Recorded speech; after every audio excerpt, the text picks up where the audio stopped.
parrot may have caused the car crash. And a former Waynesburg police officer is being charged with assault. Hello, everyone, and thanks for joining us tonight on Channel 14 News. I'm John Leidick. And I'm Matt Cole. Police are now saying that a parrot may be to blame for a single vehicle accident that sent a Uniontown man to the hospital.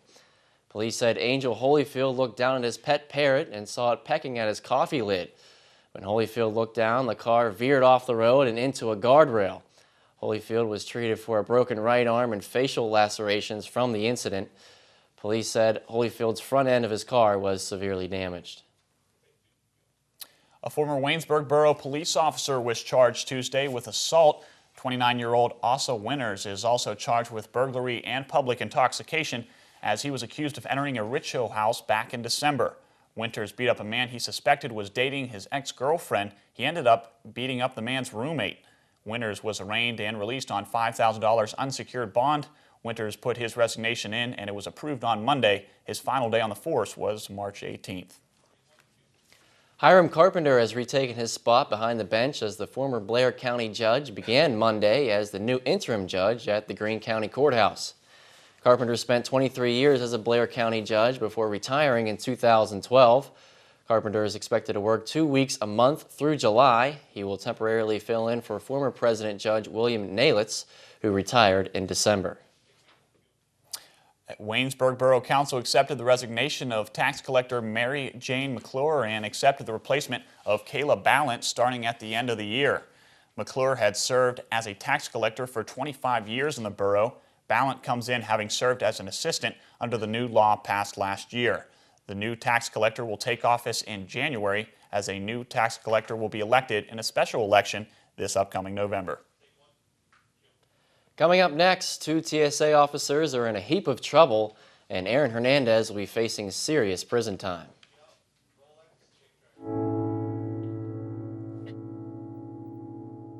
When I was 6, I had one thing on my mind. When I was 6, my days were spent playing basketball every chance I could. When I was 6, my dream was to make it to the NBA. When I was 6, my mom had a stroke. I'm Paul George, and I want you to learn the signs of a stroke fast. F-A-S-T. F, face drooping. A, arm weakness. S, speech difficulty. T, time to call 911. Because the sooner they get to the hospital, the sooner they'll get treatment. And that can make a remarkable difference in their recovery. Protect the ones you love. Spot a stroke. F-A-S-T. Fast. A police report is revealing details about a surprising scheme by 2 TSA officers at the Denver airport. As CNN's Renee Marsh reports, the 2 security screeners are accused of plotting together to grope passengers. 2 TSA officers targeting unsuspecting male passengers at the security checkpoint at Denver International Airport. It's all detailed in this police report. The pair, a man and a woman, conspired to find and grope, quote, attractive male passengers. How would you rate this violation of policy? I mean, is this the worst of the worst? It doesn't get much worse than this. They undertook a scheme on a very innocent passenger trying to get to his or her flight. Here's how it worked. A male officer would signal his female coworker when he saw an attractive male. She would put information into the body scanner that a female was being screened when it was actually a man, causing the computer to detect an anomaly in the groin area, prompting a pat-down by the male officer. After receiving an anonymous tip, TSA investigators say they witnessed the TSA officer touching a male passenger's genital area and buttocks with his palms, a clear violation of TSA policy. They're supposed to use the back of their hands. The procedure is very clear on how a TSA screener conducts a pat-down. The female officer told investigators the scheme happened at least 10 times. The 2 officers are no longer with the agency. In a statement, TSA said these alleged acts are egregious and intolerable. I think the Denver Police Department definitely needs to look at whether criminal charges of any kind need to take place. TSA screeners need to understand that this type of behavior is completely unacceptable. According to the district attorney's office in Denver, 2 alleged victims have now come forward saying they may have been victims. Former NFL Pro Bowler Aaron Hernandez is going to prison for the rest of his life. A jury found the football star guilty of first-degree murder in the death of Odin Lloyd. Ryan Nobles has the story. Nearly 2 years after the death of Odin Lloyd, a jury in Fall River, Massachusetts rendered their verdict. Guilty of murder in the first degree. It was the culmination of a trial that spanned more than 3 months and included more than 130 witnesses. Jurors had to comb through an extensive amount of circumstantial evidence. When it came time to deliberate, they were able to reach a unanimous verdict. We follow the court's orders. Assume that the man sitting in that seat is innocent until the prosecution proves he's guilty. And that's what happened today. Deliberations took place under intense media scrutiny because of Hernandez's high-profile status as a star of the NFL's New England Patriots. In the end, Bristol County District Attorney Thomas Quinn said Hernandez's celebrity did not matter to the jury. The jury found that he was just a man who committed a brutal murder. The verdict was the one Odin Lloyd's family was hoping for. But when it was her chance to speak to the court, Odin's mother, Ursula Ward, used her time to forgive her son's convicted killer. I forgive the hands of the people that had a hand in my son's murder, either before or after. The judge only had one option when it came to sentencing, and that was life in prison without the possibility of parole, marking the end of a saga that saw a football star at the height of his fame dramatically fall from grace and now sentenced to spend the rest of his life in a jail cell. In Washington, I'm Ryan Nobles reporting. In addition to the first-degree murder charge, the jury also found Hernandez guilty of unlawful possession of a firearm and unlawful possession of ammunition. Police are on the scene of a shooting and hostage situation in Jemison, Alabama. A city employee says the shooting occurred earlier this morning at a doctor's office. The suspect is believed to be holed up in a home near that office. A witness says the suspect shot a woman who ran out of her home and into the clinic for help. Local schools have been put on lockdown, while several roads around the doctor's office have been shut down. People were evacuated from nearby stores, and Jemison closed its city hall and courtroom for the day. A 1-year-old boy died after he was shot in the face by a 3-year-old. Ohio police say the gun used was apparently left loaded and unattended. Investigators are still trying to figure out exactly how that happened. Cleveland's police chief called the shooting a senseless loss of life and said it marks a sad day for his city. Chief Calvin Williams said the nation's fascination with handguns has to stop. He called on his community and the country to find ways to curb gun-related deaths. Charges are expected to be filed against adults connected to the shooting. Coming up next, a Fayette County police officer has been indicted on federal charges, and police are warning heroin users to avoid certain stamp bags. Stay tuned.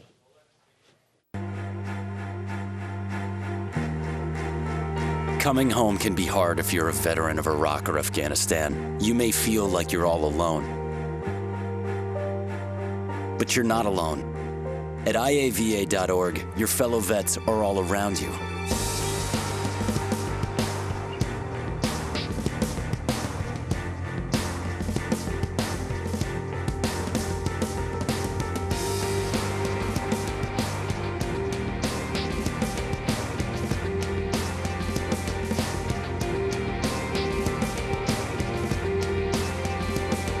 Join our free online community, get the resources you need, and connect to other vets who know where you're coming from.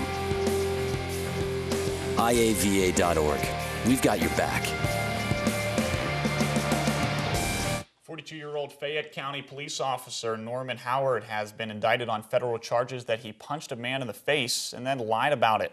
Federal prosecutors said that on May 26, 2013, Officer Howard punched a man in the face without justification and injured him.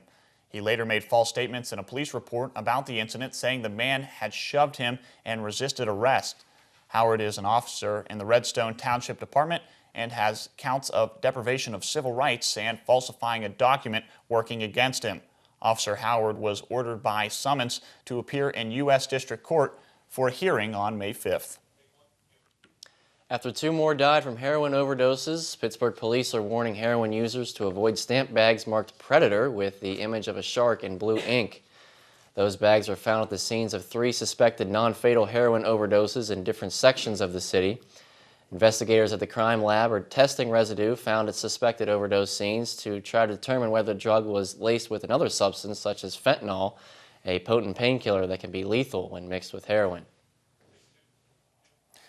A Uniontown man is accused of punching a state trooper in the face Monday afternoon while the trooper was responding to the report of an intoxicated male at the Uniontown Country Club. State police said the suspect, 57-year-old Donald McElroy, allegedly hit the trooper, Thomas Carter, during a fight outside the country club.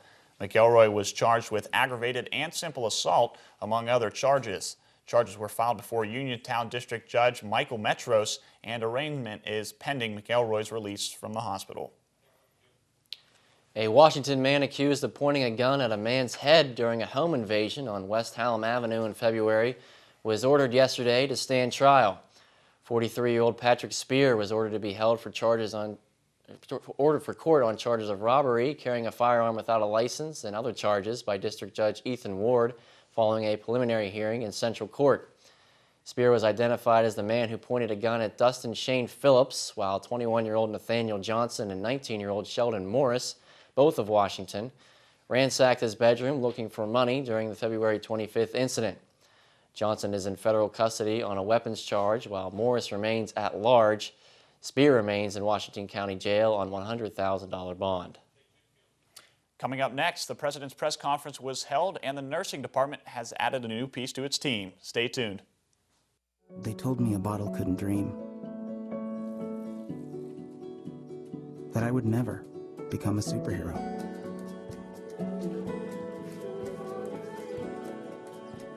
But I learned how to fly,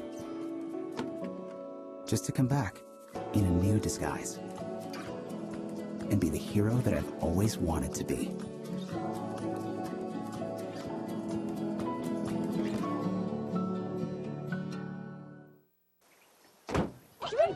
They'll test you, try to break your will. But however loud the loudness gets, however many cheese puffs may fly, you're the driver, the one in control. Stand firm. Just wait. And move only when you hear the click that says they're buckled in for the drive. Never give up till they buckle up. President Douglas Lee held a press conference addressing fiscal responsibility of universities, as well as Governor Tom Wolf's education budget. Lee discussed government regulation and its place in education. During his speech, he made references to the student loan default rates. If you consider the national student loan default rate, these are the number of students that fail to pay on their student loans, is over 15% now. It's growing every year. Waynesburg's student loan default rate went down again for another year. It was around 4, it's somewhere around 3.5%, 3.2%. 3.2% of the students who graduate from Waynesburg University cannot pay their default rate. That means 97% can. And yet, 15% out there, in the marketplace, affecting that.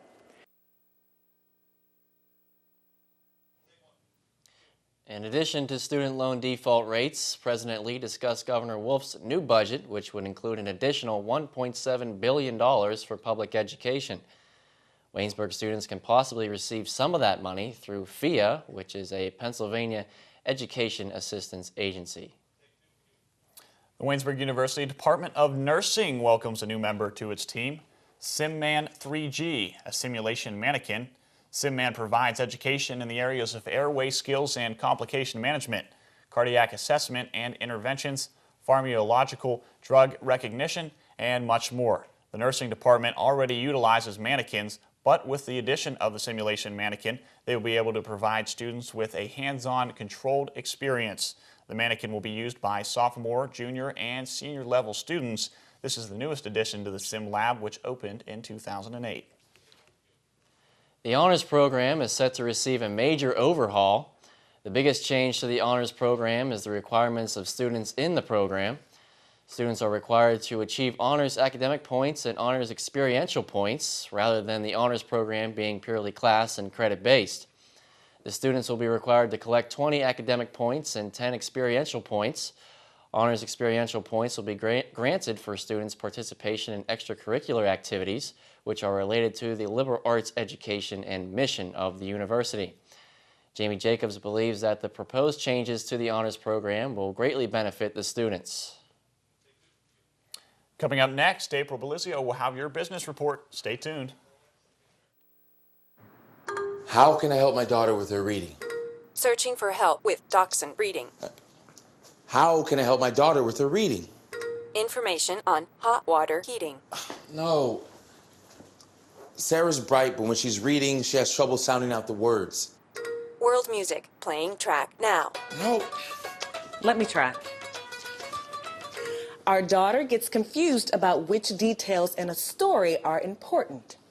Which paper towels are most absorbent? What? Here are 5 product reviews.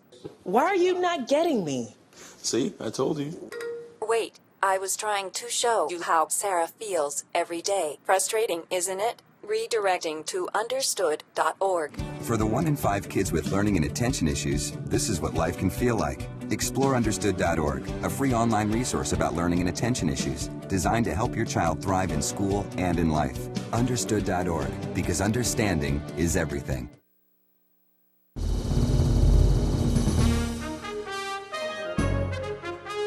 I'm April Belizio with your business report. This week in business, air travel has become more of a hassle for customers, fast food giants are going head-to-head, and women are striving for equal pay. But first, Walmart abruptly closed several stores nationwide Monday. Walmart reps told workers at each location the shutdown was due to plumbing issues. It may be routine maintenance for the company.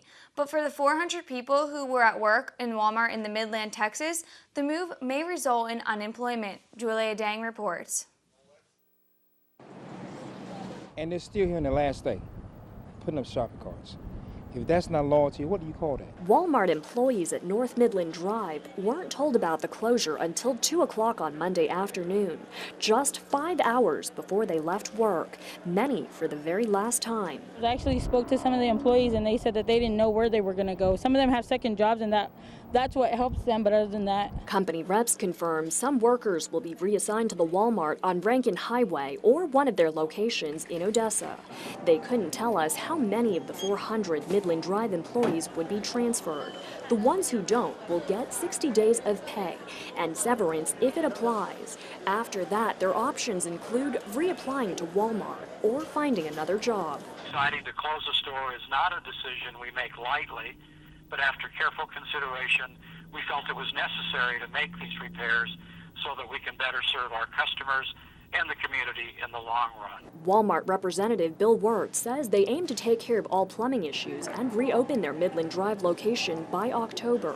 Of all their stores nationwide, this one ranked in the top 5 for worst plumbing. We will immediately begin the process to address these issues and intend to reopen the store as soon as all the plumbing issues are resolved. At least 3 other Walmart locations, one in Oklahoma, another in Florida, and one in Livingston, Texas, are also closing for an extended period of time because of the same reason, plumbing issues. One shopper is convinced there's more to it. That's a lie. Why would I say that? I used to work in construction. Richard Evans doesn't think it should take half a year if plumbing is really all they need to take care of. Break the concrete, move it out, take the gravel out, put in new pipe. Plumbing at the longest you're looking at a week, depending on how major. The extended closure is even pushing away loyal customers. If you still want to go to Walmart and buy their products or like their groceries, you have to go to the Southside Walmart. So I'll just stick to H-E-B. Travelers who feel like air travel has become more of a hassle over the last year are not imagining things. The annual report of U.S. carriers point to a decline in quality and increase in customer complaints. Karen Kava has the details in today's Consumer Watch. For the airline industry, it's been a good run. The decline in oil prices has helped boost profits. Passenger volume has been on the rise. For airline travelers, however, the picture has not been so rosy. They faced more delays, more lost baggage, and more reasons to complain. That's according to the annual Airline Quality Ratings Report, a joint project of Wichita State University and Embry-Riddle Aeronautical University. The report analyzes numbers from the Department of Transportation in 4 major categories. And overall, U.S. carriers posted their worst performance in the survey since 2009. On-time performance fell to 76.2% versus 78.4% in 2013. Denied boardings or being bumped from flights also increased slightly, as did the number of bags mishandled by airlines, an average of 3.62 per 1,000 passengers. And the number of consumer complaints also had an uptick. The report cites recent carrier mergers for at least some of the turbulence in the passenger experience. On a positive note, the top performing U.S. carrier in the report was Virgin America, followed by Hawaiian, Delta, JetBlue, and Alaska to round out the top 5. For Consumer Watch, I'm Karen Kafa. It's a fast food breakfast war between McDonald's and Taco Bell, and it could benefit customers in Pennsylvania. McDonald's is now offering a free Egg McMuffin to customers in exchange for a Taco Bell receipt. The catch, you have to eat at Taco Bell first. The promotion is only a week long and only at some locations in Pennsylvania. McDonald's announced the news on Twitter April 3rd. The burger chain has been struggling with lousy sales, and the promotion appears to be an attempt to win back customers. Taco Bell started its first breakfast menu last year and stepped up ads against McDonald's. No word yet if McDonald's will offer the deal in other locations. Tuesday was Equal Pay Day. This day symbolizes how far into the year women must work to earn as much as men earned in the previous year. Equal Pay Day was originated by the National Committee on Pay Equality in 1996 as public awareness to event to illustrate the gap of men's wages and women's wages. For full-time women workers, they earn 78 cents to a man's dollar. You can't explain the gap solely because women dominate lower-paying fields. Take teachers, for example. Women hold 70% of the jobs but earn 87 cents to the man's dollar. For lawyers, it's 83 cents. A study from the American Association University Women showed there's a 7% wage gap between male and female college grads after graduation. Coming up next, David Osepik has your Jacket Sports update. Stay tuned.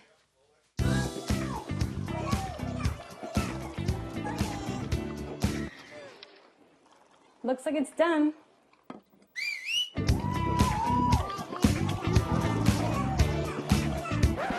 Don't let salmonella get funky with your chicken. On average, 1 in 6 Americans will get a foodborne illness this year. You can't see these microbes, but they might be there. So learn the right temperature to cook each type of meat. Keep your family safe at foodsafety.gov. You're doing great. We're gonna try this again, okay? Okay. Wheels, pedals, handlebar, brakes. Sit up straight, keep your weight in the center, keep your eyes on the road, hands on the grips, button the seat. If we feel ourselves falling, what do? Just keep pedaling. Good girl. Now remember, it's all about balance and steering. Steer with your hands, steer with your body. Steer into the corners and you stay out of trouble. And the bell's your buddy, so go ahead and ding that. All right, you ready? Here we go. Pedal, honey, pedal. There you go, you're a bike rider. Most parenting is hard to do in just 2 minutes. But 2 minutes twice a day making sure they brush is easier, and it could help save them from a lifetime of tooth pain.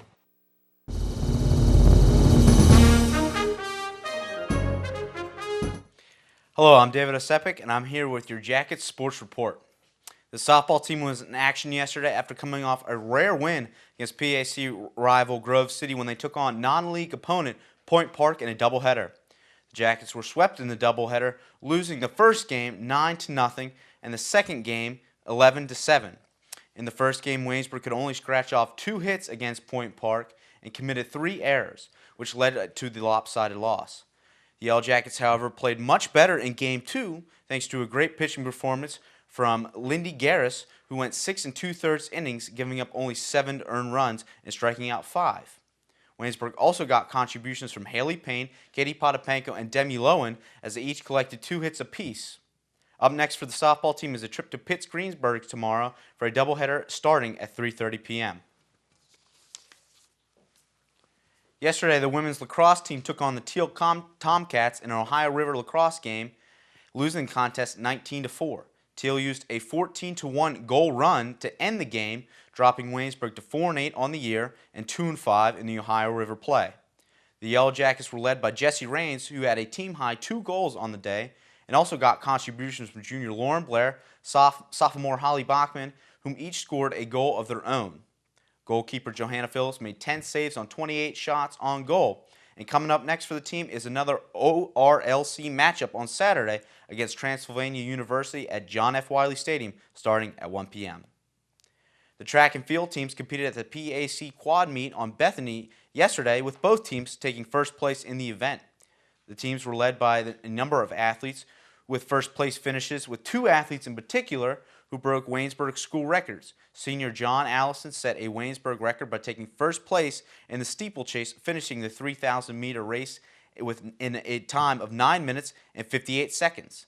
Freshman Mitch Kentrell also set a new Waynesburg record by capturing first place in the pole vault, clearing a height of 3.9 meters. The women's team was equally as impressive, as they were led by their outstanding group of freshman girls. Freshman Angie Marchetti took first place in both the 800-meter and 1,500-meter races. Julie Gerber and Eleanor Locke also picked up first place finishes, with Gerber taking first in the 5,000-meter run and Locke taking first in the 3,000-meter steeplechase run. Congratulations go out to both teams on their impressive performances, and we look forward to seeing them next week in the PAC championships coming at them. The men's basketball coach, Mark Krishner, announced that the men's basketball team will hold the annual Hoopin' with the Jackets basketball skills camp this summer at the Maria Russa Fieldhouse.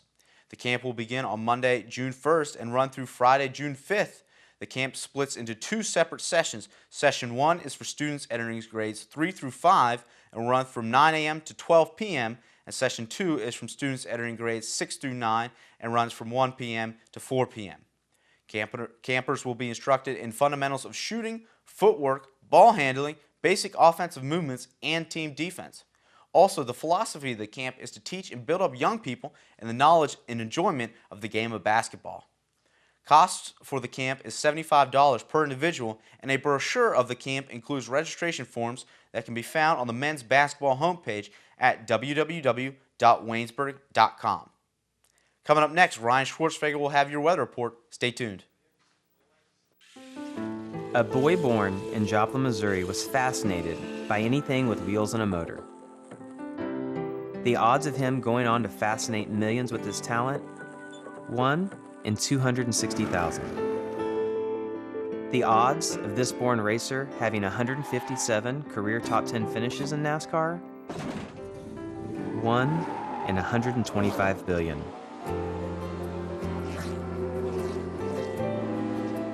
The odds of him winning both the Daytona 500 and the Brickyard 400 in the same year? 1 in 195 million.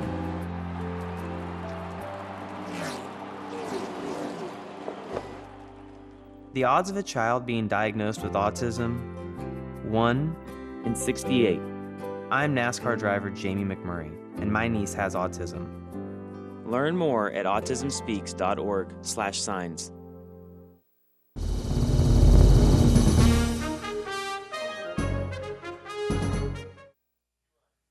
Hello everybody, Ryan Schwertfeger here in the Channel 14 Weather Center, and I hope you've enjoyed the beautiful warm weather we've been having these past few days. I mean, at least I know I have.